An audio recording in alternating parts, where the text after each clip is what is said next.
Morning friends, कैसे हैं आप लोग माय डियर स्टूडेंट्स। और जो भी बच्चे इस वीडियो को देख रहे हैं वो कैसी चल रही है अपनी तैयारी, पहले ही बताओ। अगर अच्छी चल रही है और मेरे वीडियो से आप लोगों को बहुत अच्छा कंटेंट मिल रहा है तो ये मेरे लिए अच्छा है और आप लोगों के लिए तो अच्छा है, ठीक है। कि मेरी थोड़ा सा प्रयास जो है वो आप लोगों के लिए इतना ज़्यादा यूजफुल रहेगा।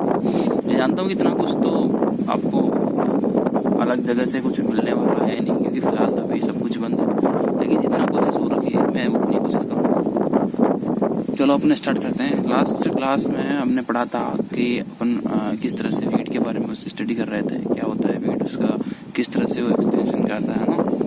तो आज हम उसकी पढ़ेंगे, उसकी जो कंट्रोल मेथड है, किस तरह से अपन को कंट्रोल कर सकते हैं। लास्ट में उसके क्लासिफिकेशन के बारे में पढ़ा था, किस टाइप के आपके वीट्स होते हैं। तो इसके जो कंट्रोल है वो बेसिकली कंट्रोल आपको 2 टाइप से होता है, ठीक है ना। 2 टाइप से कंट्रोल होगा। तो इसमें फर्स्ट है आपका प्रिवेंटिव मेथड, मतलब निरोधात्मक। निरोधात्मक का मतलब क्या होता है, किसी चीज को रोकना। कब रोकना? उसके आने से पहले, है ना।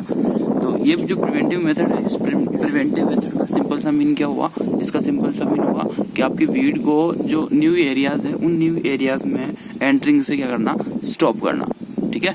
अच्छा, इसके लिए हमें क्या करना पड़ेगा, देखो अगर वीड जो है आप उसको रोकना चाहते हो तो कुछ इंपॉर्टेंट पॉइंट्स यहाँ पर मैं बताने जा रहा हूँ। तो उन इंपॉर्टेंट पॉइंट में फर्स्ट पॉइंट क्या है आपका, कि आपको क्या करना है, आपको जो प्योर सीड है उसका यूज करना पड़ेगा। प्योर सीड से मतलब क्या कि आप जो बेसिकली क्या होता है कि जो फार्मर्स होते हैं वो अपने ही जो घर का जो बीज है जिन्होंने प्रोडक्शन लिया है लास्ट ईयर, उसी को क्या करते हैं, यूज करते हैं, है ना। चलो अच्छी बात है, अगर आपका जो वो जो सीड है अगर वो हाई क्वालिटी का सीड है तो आप उसका यूज कर सकते हैं। लेकिन उससे पहले क्या करना पड़ेगा, आप उसकी जर्मिनेशन परसेंट निकालनी पड़ेगी या उसकी फिजिकल परसेंट निकालनी पड़ेगी, ठीक है। तो इसमें क्या होता है, जर्मिनेशन परसेंट में, फिजिकल परसेंट में, जर्मिनेशन में चाहिए कि आपको पहले इसको ग्रो करके देखना पड़ेगा थोड़ा, कि अगर वो उसके लायक है या नहीं। अगर हो सके तो मान लो किसी इंसेक्ट ने उसको डैमेज कर दिया है, किसी कीट ने उसको खराब कर दिया है, तो आप वो उसको यूज में मत लीजिएगा। दूसरी बात, इसकी फिजिकल परफॉर्मेंस के बारे में क्या बात करें, कि अगर मान लो सपोज दैट उसमें अगर आपने किसी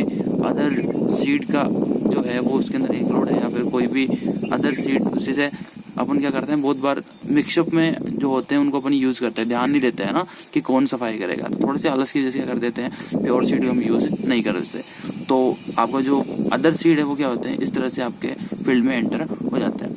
सेकंड पॉइंट इसका, जो आपकी जो मशीनरीज होती है, मशीनरी के क्या करना चाहिए, उनकी ढंग से सफाई करना चाहिए। उसके बाद ही क्या करना चाहिए, हमारे खेत में उसको एंटर करना चाहिए। बेसिकली क्या करते हैं इंसान, जो फार्मर्स है वो क्या करेगा, जल्दीबाजी के चक्कर में करता है कि हाँ ठीक है ट्रैक्टर मशीनरी उसने ले आई और तुरंत क्या कर दो, अपने खेत में उसको एक्टिव कर दो। लेकिन ऐसा नहीं करना चाहिए। भले उसके अंदर जो भी उसकी जो जितने भी उसके जो अलग अलग जगह होती है ना, जैसे कि फॉर एग्जांपल के लिए बात करूँ मैं, उसके जो नीचे फॉल होते हैं उन फॉल्स की अच्छी तरह सफाई करें। उसमें किसी टाइप का कोई वीड या अदर प्लांट नहीं होना चाहिए। उसकी जो टैंक होता है ना, उस सिलेंडर को अच्छे से साफ करें ताकि उसमें कोई अदर बीज ना रहे, है ना।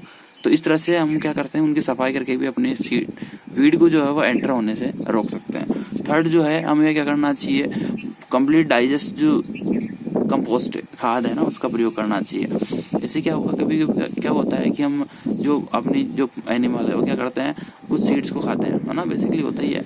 तो उन सीड्स को खाने से वो सीड्स क्या होते हैं, एज इट इज उनके जो गोबर वगैरह है, उनकी जो खाद उसमें आ जाते हैं। हम क्या करते हैं, उनको ढंग से डाइजेस्ट होने से पहले उनकी वो जो जब तक पूरी तरह से सड़ नहीं जाते, हम क्या करते हैं, उसको खेत में डाल देते हैं। इसकी वजह से क्या होते हैं, वो सीड वहाँ पर कम्प्लीटली डिस्ट्रॉय नहीं हो पाते और वापस क्या करते हैं, जर्मिनेट कर पाते हैं। क्योंकि मैंने आपको कल बताया था कि इनकी जो लाइफ स्पान है ना, पोटेंशियल इनकी जो होती है काफ़ी ज़्यादा होती है। तो ये अपने आप को कितने टाइम तक इनएक्टिव रख के वापस एक्टिव की फॉर्म में आ सकते हैं।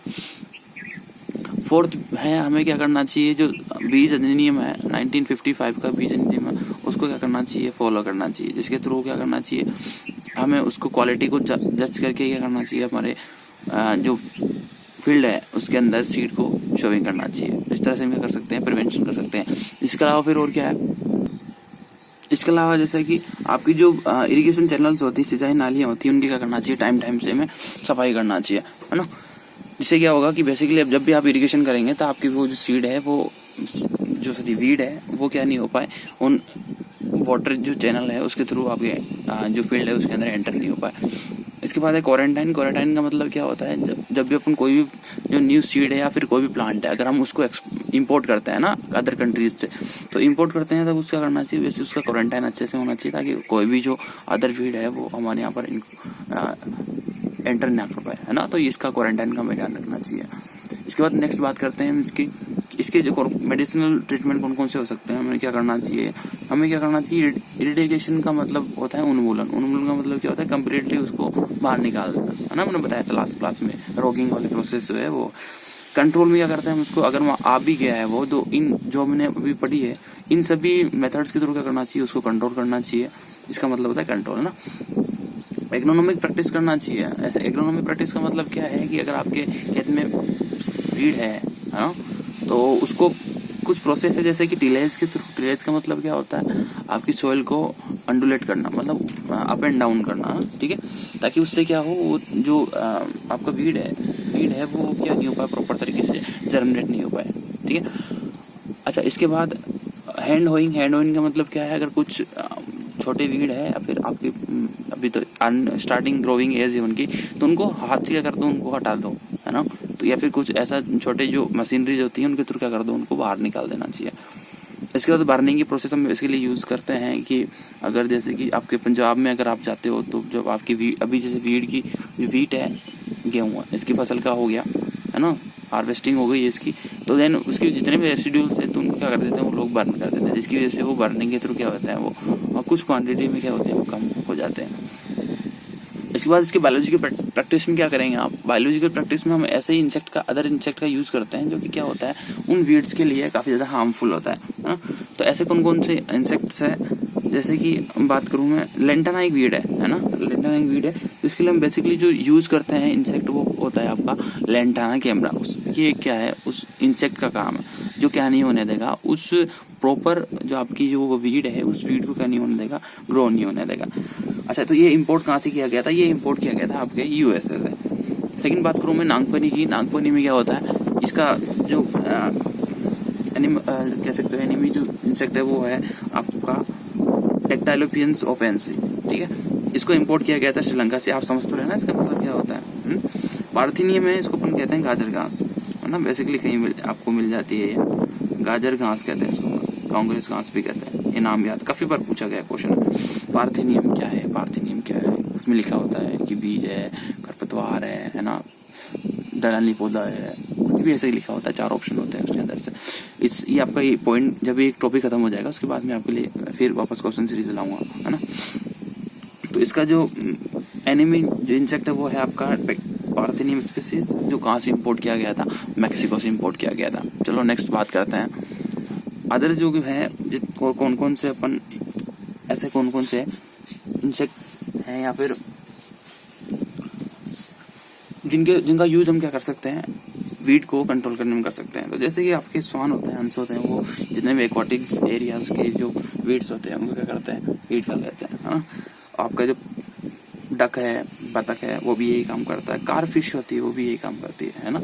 तो ये भी अदर जो है इनका अपन यूज कर सकते हैं, इन जीवों का। इसके बाद इसकी केमिकल प्रॉपर्टीज की बात, केमिकल जो आपके कंट्रोल है इसकी बात करते हैं। केमिकल कंट्रोल में क्या होगा, हम बेसिकली किसी भी केमिकल का यूज करके वेट का कंट्रोल करते हैं, है ना।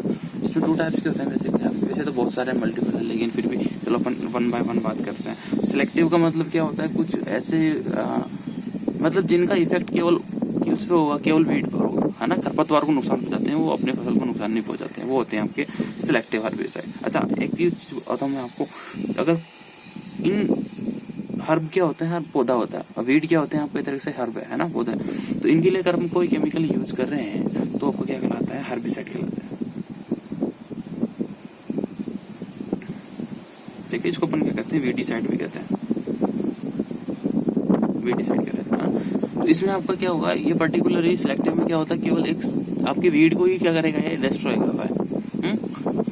जैसे आपका जो ब्रॉड लीफ होते हैं उनके लिए 2,4-D का यूज किया जाता है। फॉर एग्जाम्पल ये बात करूँ मैं, ब्रॉड लीफ में आप किसको करना चाहोगे इंक्लूड, इसमें आप करना चाहोगे जैसे कि आपकी मक्का है, बाजरा है, इनकी जो क्रॉप होती है, इनमें आपकी जो वेड़ लगते हैं, खरपतवार लगते हैं, उनके लिए अपन किसका यूज करते हैं, 2,4-D का यूज करते हैं, ठीक है। तो ये क्या करेगा, सॉरी 2,4-D का यूज नहीं करेंगे, मैं सुनो, आपकी जो वीट की क्रॉप है ना, गेहूं की क्रॉप है, गेहूं की क्रॉप में क्या होता है, 2 टाइप्स के आपके वीड लगते हैं, है ना। वो वीड कौन कौन से होंगे? फर्स्ट तो होगा जैसे कि बथुआ है ना, और दूसरा गेहूं सा है। बथुआ जो है वो जोड़ी पत्ती वाला खरपतवार है, ब्रॉडली वीड है ना। तो वो क्या करेगा, ये जो 2,4-D है वो आपकी वीट के अंदर, गेहूं के अंदर उस बथुए को ही क्या करेगा, डिस्ट्रॉय करेगा, है ना। अब जोड़ी पत्ती वाले को मार रहा है, खत्म कर रहा है। और आपका जो गेहूं है वो कैसा है, सकरी पत्ती वाला पौधा है, और गेहूं सा भी क्या है, सकरी पत्ती वाला खरपतवार है ना। तो ये गेहूं सा को तो नष्ट नहीं करेगा, बाकी किसको ये नष्ट करेगा, आपके बथुए को क्या कर देगा, नष्ट कर देगा, समझिए ना आप, है ना। अच्छा, और दूसरा जो है सकरी पत्ती का, अगर अच्छा सकरी पत्ती का यूज ध्यान रखना। अब इसमें यहाँ पर इम्पोर्टेंट चीज आती है कि अगर आपको पूछे कि गेहूं में आप किस हर्बिसाइड का प्रयोग करना चाहेंगे, वीडिसाइड का प्रयोग करना चाहेंगे, तो उसमें आइसोप्रोटेनोन भी होगा, 2,4-D भी होगा, तो आपका आंसर क्या होगा, 2,4-D, ठीक है ना। और पर्टिकुलर बात करें कि गेहूंसा के लिए आप किसका यूज करेंगे, जो सकरी पत्ती वाले खरपतवार है उनके लिए किसका यूज करेंगे, तो आपका आंसर क्या होगा, आइसोप्रोटेनोन होगा, है ना। क्योंकि ये दोनों क्या होते हैं, आपके सिलेक्टिव होते हैं। ये केवल और केवल किसको नुकसान पहुंचाएंगे, ये आपके जो फीड है केवल उनको नुकसान पहुंचाते हैं। तो सकरी पत्ती में कौन सा आ गया, गेहूं सा, और जोड़ी पत्ती में कौन सा आ गया, 2,4-D आ गया। चलो नेक्स्ट बात करते हैं। नॉन सेलेक्टिव में क्या होगा, इसमें कोई गारंटी नहीं होती है कि आपका वीड ही खत्म हो, इसमें दोनों को क्या करेगा, फिनिश कर देगा। आपकी क्रॉप भी आ गई तो भी फिनिश करेगा, और नॉन क्रॉप जो होते हैं, वीड होते हैं, उनको भी करता है, फिनिश करता है। थर्ड जो है अदर में बात करते हैं, सोइल एक्टिव हर्बिसाइड में क्या होगा, जिनका यूज अपन क्या करते हैं, बिफोर शोइंग करते हैं, आपकी सोइल में एप्लीकेशन कर देंगे, डस्टिंग कर देंगे, कुछ भी कर देते हैं, इसकी वजह से क्या होंगे, उनके जो सीड, वीड के जो सीड्स है वो क्या होते हैं, डिस्ट्रॉय हो जाते हैं, है ना। इसमें आपके जितने भी सिलेक्टिव और नॉन सिलेक्टिव हर्बिसाइड है या फिर वीडिसाइड है, इनका अपन यूज करते हैं, केमिकल्स का अपन यूज करते हैं। चलो नेक्स्ट बात करते हैं, लीव्स एक्टिव। लीव्स एक्टिव का मतलब क्या होगा, इसका मतलब होता है कि आप इनका यूज करेंगे पत्तियों पर, है ना, जिनके थ्रू क्या करेंगे, ये आपके वीड को नष्ट कर देंगे। जिसमें अपन किसका यूज करते हैं, पैराक्वाट और डाइक्वाट, नाम याद रखना, पैराक्वाट और डाइक्वाट। इसके बाद मैं बात करूं, जलीय जो आपके शाकनाशी होते हैं, एक्वाटिक जो आपके वीडिसाइड होते हैं, हर्बिसाइड होते हैं, उसमें जो क्या करते हैं, आपके जो जलीय पौधे होते हैं उनके जो वीड होते हैं उनको क्या करते हैं, नष्ट करते हैं। जैसे एक्रोलिन हो गया, सोडियम आर्सेनेट हो गया, है ना, कॉपर सल्फेट हो गया, इन सब का अपन यूज कर सकते हैं। इसके बाद कॉन्टेक्ट हर्बिसाइड की बात करें, है ना, ये किस बेस पर है, ट्रांसलोकेशन मतलब स्थानांतरण के बेस पर है। ये 2 टाइप के होते हैं बेसिकली, है ना। क्या होगा, कॉन्टेक्ट होते हैं, दूसरे होते हैं सिस्टमेटिक। कॉन्टेक्ट का मतलब क्या होगा, ये जिस एरिया के कॉन्टेक्ट में आएंगे, प्लांट के जिस एरिया के कॉन्टेक्ट में आता है, केवल उसी को क्या करते हैं, ये नष्ट करते हैं। जैसे लीव्स पे गिरा तो केवल लीव्स को नष्ट करेगा, है ना। अगर ये स्टेम पर गिरा तो केवल स्टेम को नष्ट करेगा। सेकंड है सिस्टेमिक, तो ये क्या करता है, पूरे कंप्लीट प्लांट को क्या करेगा, डिस्ट्रॉय कर देगा, चाहे वो किसी भी पार्ट के टच में है। हल्का सा अगर वो लीव्स पर क्या होता है, गिर जाता है, तो पूरे प्लांट को क्या कर देगा, डिस्ट्रॉय कर देगा। इसके बाद बेस्ड ऑन जो यूज है, किस टाइम से हम यूज कर सकते हैं, उसके बेस पर अपन बात करें तो उसके बेस पर क्या होगा, ये आपके 3 टाइप के होंगे, है ना। PPI, प्री प्लांट इनकॉर्पोरेशन कहते हैं इसको।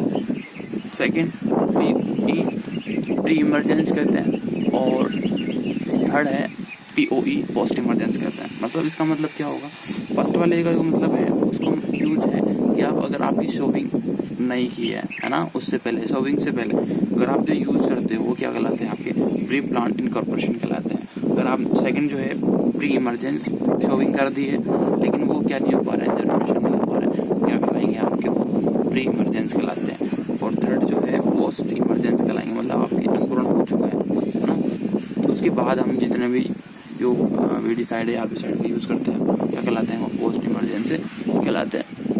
तो इसमें किसका यूज करते हैं, PPI में हम यूज करेंगे जो फ्लूक्लोरेलिन है उसका यूज करते हैं, नाम याद रखना, फ्लूक्लोरेलिन। प्री इमरजेंसी में यूज करते हैं सीमाजिन का, एट्राजिन का या फिर ब्यूटाक्लोर का, इन तीनों में किसी का एक का यूज करते हैं। पोस्ट इमरजेंसी की बात करें, देखिए क्या होगा, आपका वेट जो है, अगर मान लो हो चुका है, उसका जर्मिनेशन अंकुरण हो चुका है, उसके बाद हम यूज़ करते हैं। इसको अपन खड़ी फसलों में यूज़ कर सकते हैं, स्टैंडिंग क्रॉप में यूज़ कर सकते हैं। तो इसमें कौन कौन से वीडिसाइड का यूज़ करेंगे, इसमें अपने आपके आइसोप्रोटोलिन का यूज़ करते हैं, पैराक्वाट का यूज़ करते हैं, डाइक्वाट का यूज़ करते हैं, ठीक है ना। आइसोप्रोटोलिन क्या है बताओ, आइसोप्रोटोलिन बताया तुमने क्या होता है, आपको तो भूल गए। जो आपके नैरो लीव्स में यूज़ करते हैं, है ना, गेहूं के लिए इम्पोर्टेंट है, याद रखना। आइसोप्रोटोलिन किसके लिए यूज़ भी करते हैं, 4 ऑप्शन होंगे वहाँ पर, 4 टाइप की वीड आपको दे देंगे वो, है ना, कौन कौन सा किस वीड के लिए करता है। चलो नेक्स्ट बात करते हैं इम्पोर्टेंट वीड्स और उनसे रिलेटेड क्रॉप्स, है ना, वीडिसाइड सॉरी, ठीक है। आपका फ्लुक्लोलिन है, ये ऑल क्रॉप्स के लिए यूज में लिया जाता है, फ्लुक्लोलिन, है ना, ठीक है। 240 जो है वो आपके बेसिकली वीट के लिए, बारले के लिए, और जो ओट जाइए है ना उसके लिए अपन यूज करते हैं। और ध्यान रखना किसके लिए, मोस्टली ब्रॉड लीव्स के लिए यूज में करते हैं। आइसोप्रोटोलिन जो है सेम इनके लिए यूज में करते हैं, लेकिन किसके लिए, सकरी पत्ती की जो वीट होते हैं ना उनके लिए यूज में लेते हैं, ठीक है, ध्यान रखना, दोनों इंपॉर्टेंट है। सीमाजीन, एट्राजीन, ये किसके लिए इंपॉर्टेंट भी है, काफी बार पूछा गया क्वेश्चन भी है, क्वेश्चन सीरीज में दूंगा मैं क्वेश्चन ऐसे। ये आपके ज्वार, बाजरा और मक्का, इनके लिए, ये कैसी होती हैं आपकी, ब्रॉड लीव्स होते हैं उनके लिए। जो चौड़ी पत्ती वाले होते हैं उनके लिए यूज में लेते हैं।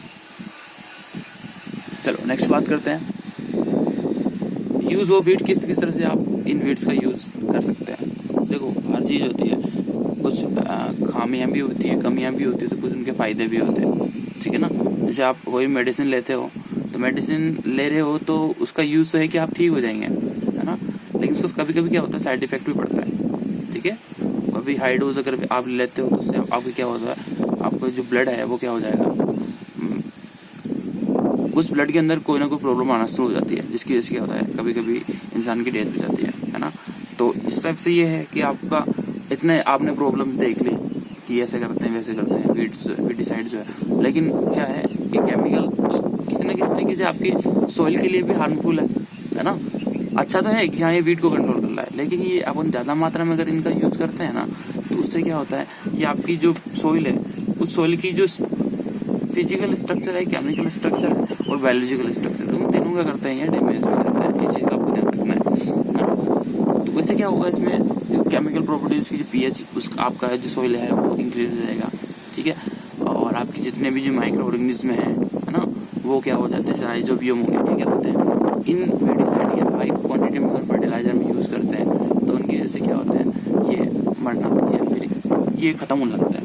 और इसकी तीसरी बात, धीरे धीरे अगर ज्यादा मात्रा में अगर इनका यूज करते हैं ना, तो ये क्या होगा, आपका जो वीड है वो इसके प्रति क्या हो जाता है, मतलब एक तरह से उसके अंदर सहनशीलता उत्पन्न हो जाती है कि हाँ भाई कर लो, कितना यूज कर रहे हो, हम नहीं मरने वाले, ठीक है।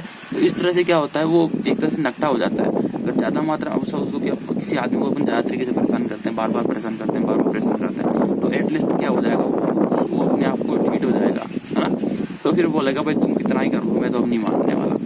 फिर इस तरह से क्या करना चाहिए, अगर अपन टाइमली अगर यूज करते हैं ना इन चीजों का, तो वो उस पर्टिकुलर वीड के लिए क्या होती है, हार्मफुल होती है। लेकिन अपन कंटिन्यूसली अपन यही यूज करते रहते हैं तो वो भी क्या होती है, उसके लिए इतनी ज्यादा फिर हार्मफुल नहीं हो पाती, वो अपने अंदर एक रेजिस्टेंट क्रिएट कर लेता है, ठीक है। चलो किस तरह से यूज करते हैं हम इसका, तो औषधि है मेडिसिन के रूप में। जैसे आपकी जो चिरचिटा है उसका यूज अपन दांतों में करते हैं, ब्रश करते हैं ना, उसके लिए अपन यूज में लेते हैं। गोखरू जो है ये वो अपन जो प्रजनन शक्ति है, फीमेल्स के अंदर जो प्रजनन पावर होती है ना, रिप्रोडक्टिव जो पावर होती है, उसको क्या करती है, स्ट्रॉन्ग करती है, ताकि वो जब भी बर्थिंग करती है, बच्चे को जन्म देती है, तो उस टाइम उनको ज्यादा पेन ना हो, है ना, इस तरह से। दूब घास जो है वो दूब घास दोबड़ी इसको कहते हैं मारवाड़ी भाषा में, है ना। तो उसका यूज करते हैं, जो ब्लड क्लोटिंग होती है ना, तो ब्लड क्लोटिंग को स्टॉप करने में, मतलब आपको जो कभी कभी क्या नहीं होता कि ब्लड का क्लॉट नहीं बनता ना, रक्त का थक्का नहीं बनता, तो इसकी वजह से क्या होता है, आपके कभी कभी डेथ हो जाती है ना। तो उसको रोकने के लिए हम क्या करते हैं, उसको थोड़ा सा इसका लेप बनाते हैं, है ना, और पेस्ट बना करके अपन उस जगह पर लगा देते हैं, तो उससे क्या होता है, ब्लड जो है उसका फ्लोइंग क्या होती है, स्टॉप हो जाती है। और सेकंड चारे के रूप में अपन यूज करते हैं बेसिकली और सब्जी के लिए जैसे अपन बथुआ है, भात नहीं है, उसको अपन मारवाड़ी में कहते हैं, उसका कड़ी वगैरह बनाने में यूज भी रहता है ना। तो इस तरह से कुछ यूज होते हैं इनका। जैसे आपका जो मोथा है उसका यूज अपन किसमें करते हैं, अगरबत्ती वगैरह बनाने में करते हैं, ठीक है। इम्पोर्टेंट है राष्ट्रीय खरपतवार अनुसंधान केंद्र, नेशनल वीड रिसर्च इंस्टीट्यूट कहाँ पर है, जबलपुर मध्य प्रदेश में, ध्यान रखना। ये आपको कुछ रिसर्च सेंटर्स वगैरह है, मैं एक लिस्ट तैयार करूंगा, उसमें एक साथ सभी को दे दूंगा, है ना। चलो इसके बाद बात करते हैं कुछ वीड्स है और उनकी जो ट्रेड नेम है मार्केट में किस नाम से वो अवेलेबल है ना। तो जैसे एट्राजीन है, उसको अपन कहते हैं एट्राट्रा। एलाक्लोर है, इसका नाम होता है लासो। सीमाजीन है, इसको कहते हैं अपन टेफाजीन। और ब्यूटाक्लोर को अपन क्या कहते हैं, मसेरिया। तो ये आपका टॉपिक था वीड का, जो कि क्या हो चुका है, कंप्लीट हो चुका है। आप लोगों की तैयारी कैसे हो रही है, आई होप अच्छी चल रही होगी। जिन बच्चों को भी परेशानी आ रही है, किसी टाइप से वो क्वेश्चन है आपके, तो वो कमेंट कर दिया करो, है ना। और जहाँ तक वो मैंने पहले भी कहा है आपको, इसको शेयर किया करो उन बच्चों के लिए जो उनके पास फैसिलिटीज नहीं है। तो अच्छा है ना, उनको भी उनकी तैयारी भी हो जाए। अगर किसी हमारी वजह से अगर किसी का सिलेक्शन हो रहा है तो इससे अच्छी बात और क्या होगी। क्योंकि देखो आपके पेरेंट्स काफी ज्यादा पैसा आप पे क्या कर रहे हैं, इन्वेस्ट कर रहे हैं, तो उसको कहीं ना कहीं क्या होना चाहिए, यूटिलाइजेशन होना चाहिए। और अगर हम इतने से प्रयास में अगर आपके लिए कुछ बेटर होता है तो इससे अच्छे हमारे लिए और कोई बात नहीं हो सकती, ठीक है। तो लाइक भी कर दिया करो ताकि मेरे को अच्छा लगे कि हाँ आप लोग इंटरेस्ट ले रहे हो ना। लाइक का मतलब ये नहीं कि मेरा कुछ बेनिफिट, ना ना ना, इसमें हमारा कुछ बेनिफिट नहीं है। बस ये होता है कि आप लोग अगर लाइक करते हो ना, इसका मतलब ये है कि हाँ आप जो है वो इंटरेस्टेड हो, ठीक है। तो जो भी आप अगर इंटरेस्टेड हो तो फिर लाइक कर दिया करो ताकि मेरे को अच्छा लगे कि हाँ आप लोग इंटरेस्टेड हो, और फिर मैं कंटिन्यू वीडियो का रिकॉर्डिंग कर सकूंगा ना। चलो ठीक है, बाय बाय, सी यू।